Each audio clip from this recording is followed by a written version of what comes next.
Huge surge of water released today from Lake Okeechobee. The U.S. Army Corps of Engineers says it's worried about having too much water in the big lake ahead of storm season.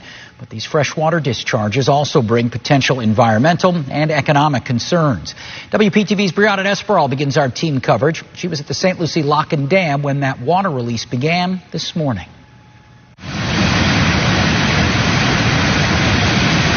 That's a lot of fresh water. Not very much around right now. There's 3 of us throwing lures, and we haven't even had a bite. Saturday morning, the U.S. Army Corps of Engineers began discharging water from Lake Okeechobee into the St. Lucie River. It's just getting worse and worse and worse. Fisherman John Renee is keeping close watch. It's more fresh water than salt water. All of the fish that I catch in the river, they all want to stay near the salt water. They don't want to be in this water. Don Hardy agrees. Bad, bad, bad. Real bad for our environment, bad for the people. This is the worst time possible for this to happen, but it happens all the time. The lake is currently above 16 feet. The Army Corps says that's an abnormally high level for the dry season, following heavier than normal rainfall from El Nino. You want to be down sometimes in the 12, 13 feet. And Colonel James Booth says they're trying. Absolutely. The plan is to release up to 1 billion gallons a day east to the Treasure Coast before the wet season. We try not to have to make these releases, but when I have to make a shift to that flood risk management thought process, there's a balancing act, and that, my scale is tipped more right now towards making sure we're ready for flood risk management. Meanwhile, at the Lock and Dam, 2 kayakers protested the discharges.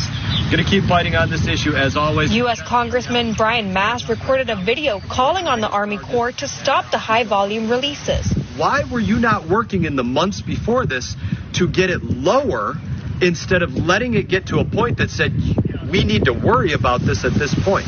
Mast argues smaller discharges should have begun earlier and now worries this will continue for months. There might be less of a likelihood that they have to do it this summer, but there's no guarantee that we don't get screwed in February and then get screwed in April and then get screwed in July. I know people are frustrated, and I'm frustrated too. When you hear folks say send the water south, we are working on it. Booth says a reservoir is currently being built that will reduce the number of times there needs to be releases.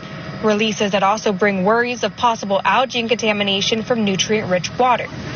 Now, Booth says the stormwater treatment area is also almost complete that will capture water from Lake O and treat it.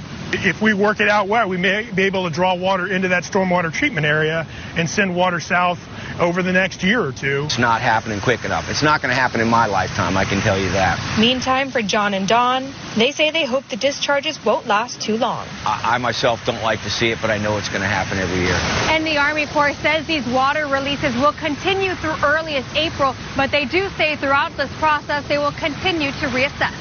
In Stewart, I'm Brianna Esperal, WPTV News Channel 5. Hey everyone, thank you for watching this video. If you enjoyed the video, please click like and subscribe. I will be back on YouTube with more exclusive content, so stay tuned.